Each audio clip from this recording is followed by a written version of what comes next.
Hello guys, hello po, magandang umaga. Isama ko kayo ngayon sa aming ganap kahapon.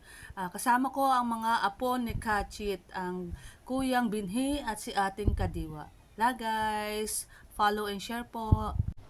At ito nga, magluluto kami ngayon ng suman balenghoy. Yung kamoteng kahoy yan guys. So ito, bumili ako ng kamoteng kahoy. Nabili ko ito bumili ako ng 5 kilo sa palengke. Actually ngayon, wala daw yatang supply nito. So ang unang ginawa ni Kuyang Kadiwa, ni Kuyang Binhi, ay nagyadyad siya ng kamoteng kahoy. Pagkatapos, ay nagpapula siya ng asukal.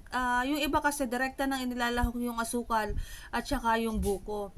So kami kasi para maging mapula at maganda yung aroma nung suman, ito yung natutunan ko sa magulang ko, yung papulahin muna yung asukal tapos ay gawing bukayo yung buko para hindi agad siya madaling mapanis at saka mapula yung suman, hindi siya maputla.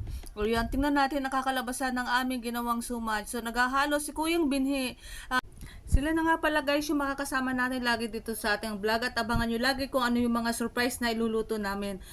Luto ng mga simpleng may bahay lang. So kasama ko si Kuyang Binhi, bunso sa kanilang tatlo, si Kuyang Binhi pa rin at saka si ating Kadiwa dito. Mga apo sila ni Kachit. Kung gusto nyo namang makatipid dito sa recipe na to, kung meron namang balinghoy ang kapitbahay, kayo na po ang bumunot sa kanilang bakuran. Ha, joke lang. Yan. At pagkatapos nga namin kumuha ng dahon ng saging, ay itong gagawin naman namin dito ay papainitin natin. Lulutuin sa apoy yung dahon para hindi siya agad mabilis mapunit. At pagkatapos ay huhugasan natin yung dahon at pupunasan bago natin ibalot yung suman. So ayan na nga, ito yung participation ko dito. Ako naging tagabalot ng suman pagkatapos namin mapaglahok-lahok yung mga ingredients. Ito nga pala yung version namin ng pagluluto guys. Kung may version naman po kayo, nasa sa inyo na po yon. So sa 5 kilong ginadgan na balinghoy, naglagay po ako ng 1 kilong asukal at saka 2 buong alangan na niyog. Niyog siya pero buko siya, yung matigas na pangbuko salad. Yun yung nabili ko sa palengke. Kwento ko nga lang pala sa inyo guys, yung mga kasama ko nga pala dito ay mga apo ko yan sa pamangkin. Magsisiglang kaanib yan sa Iglesia ni Cristo dito po sa aming lokal.